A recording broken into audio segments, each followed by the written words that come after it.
Сәлем достар, бұл құпия каналы, сіздермен бірге Альфия.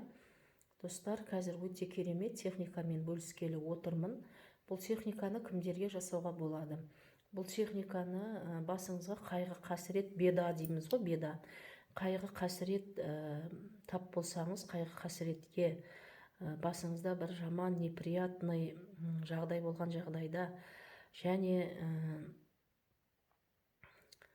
басыңызға бір қиыншылық іс түскен кезде осы техниканы жасауға болады.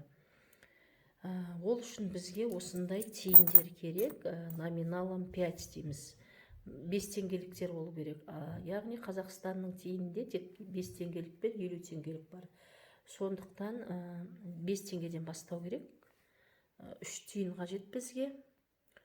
Осылай оң қол, мен мысалы 50 теңгелік алдым, менде 50 теңге бар екен, себебі 5-тен бастау керек тиындер. Осылай желательно 50 теңге алған жақсы, 5 теңгелік енді слишком майда болып кетеді. Осылай оң қолыңызға алып тұрасыз да, авихо равим, зот равим, зотта дунай ахат кофе цварим әмин деп бұны 7 рет оқуларыңыз керек, 7 рет оқу керек. Терезені ашасыз, оң қолыңызға тиынды аласыз да, терезені ашасыз, ұмытып кетіппін, терезені ашасыз. Осы тиынге қарап 7 рет дұғаны оқисыз, 7 рет та тиынге қарап. Оқып болғаннан кейін мына сол жаққа қарай өзіңізден солға қарай лақтырып жібересіз терезеден. Болды. Эффект 2 күннің немесе 5 күннен кейін эффекті болады. Сіз жаңағы қиыншылықтан құтыласыз. Егер де сіз частный үйде тұратын болсаңыз, жер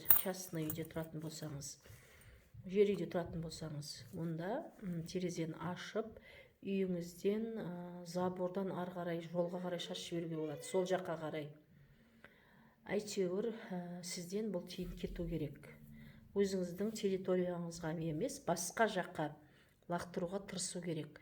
Сол жаққа лақтырасыз, оң қолыңызбенен сол жаққа қарай лақтырасыз. Дұғаны 7 рет оқисыз, басқа ешнәрсе жасамайсыз достар. Бұны бірақ міндетті түрде убывающая лунада жасау керек. Әлі уақыт бар, 23 желтоқсанға дейін жасауға болады. 24 желтоқсан күні уже бізде жаңа ай туады, новолуние болады. Достар, бұдан бұрын жаңа жыл қарсаңында өте керемет техниканы салған болатынмын. Егер де әлі көрмеген болсаңыз, видеома өтіп қарауыңызға болады. Менің еңбегімді қолдап, лайк басуды ұмытып кетпеңіздер. Сәттілік